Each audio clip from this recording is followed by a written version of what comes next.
تنصروا الله ينصركم ويثبت أقدامكم.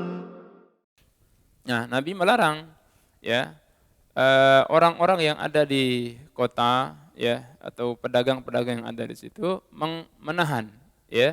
Sebelum menahan siapa? Menahan para penjual-penjual yang datang dari kampung tersebut sebelum sampai ke pasar ya. Untuk apa? Mencegat mereka di jalan dan menawarkan dengan harga yang berbeda dengan harga yang ada di pasar ya. Nah, ini yang dilarang oleh Nabi Shallallahu alaihi wasallam. Maksud larangan di sini bagaimana?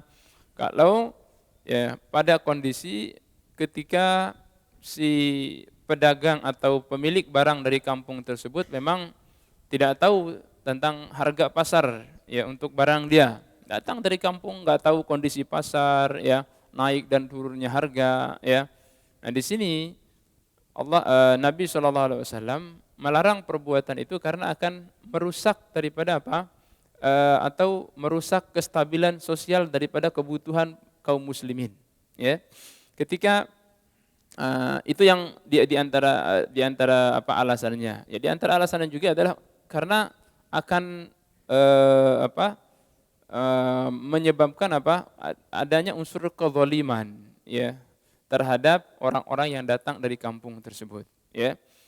Ketika dia dihadang sebelum sampai ke pasar, dia punya barang bawaan apalah begitu ya, hasil pertaniannya atau hasil apalah bagi yang dia punya di kampungnya itu dia mau jualkan di pasar. Nah, sebelum sampai pasar, ya di jalan dihadanglah beberapa pedagang yang ahli dalam menawar, ahli kondisi pasar dan seterusnya. Sehingga secara otomatis dia akan menawarkan dengan harga yang miring dari harga yang ada di pasar. Ya, dan tingkat kemiringannya akan pasti jauh ya. Nah, kemudian di sisi lain akan menzalimi orang-orang yang ada di sekitar pasar karena apa? Barang yang mereka butuhkan itu tertahan oleh sekelompok ya orang tertentu ya. Sehingga yang seharusnya harga barang itu dijual secara normal sesuai dengan harga pasar oleh pemilik barang dari kampung tadi, kalau seandainya dia sampai di pasar, karena ditahan oleh ya beberapa orang pedagang tadi, otomatis mereka akan mempermainkan harga ya. Orang kampung biasanya jualnya sekian, karena ini ditahan oleh mereka ya, menyebabkan kenaikan harga nanti.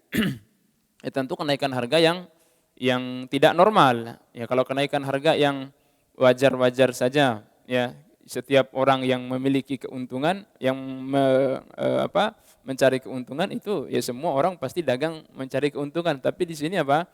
Nah, di sini akan menyebabkan kenaikan harga yang sangat signifikan ya, sehingga dilarang oleh Nabi Shallallahu alaihi wasallam. Nah, indikatornya apa? Jadi kenapa kalau seandainya mereka tidak ingin mempermainkan harga ya, kenapa mereka harus mencegat orang itu di jalan gitu kan ya? Kenapa biarkan mereka itu sampai ke pasar, baru di pasar setelah mereka tahu harga, oh barang saya ternyata dijual di pasar harganya standarnya sekian ya, ataupun dia si orang kampung itu mengatakan, oh barang saya ini langka di pasar ternyata, saya harus jualnya sekian begitu. Nah, atau semisalnya, karena dicegat oleh para pedagang tadi sehingga dia buta dengan harga. Nah, ini jemaah sekalian yang dimuliakan Allah Subhanahu wa taala, mungkin sudah kita sampaikan sebelumnya ya.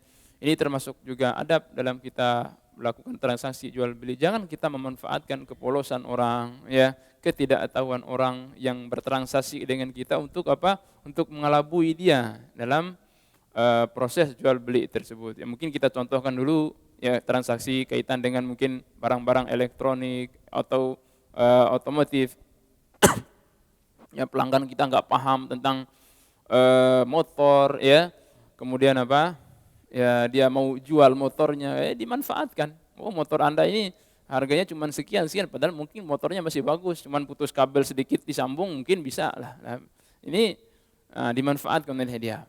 Nah ini yang dilarang oleh Nabi Shallallahu alaihi wasallam.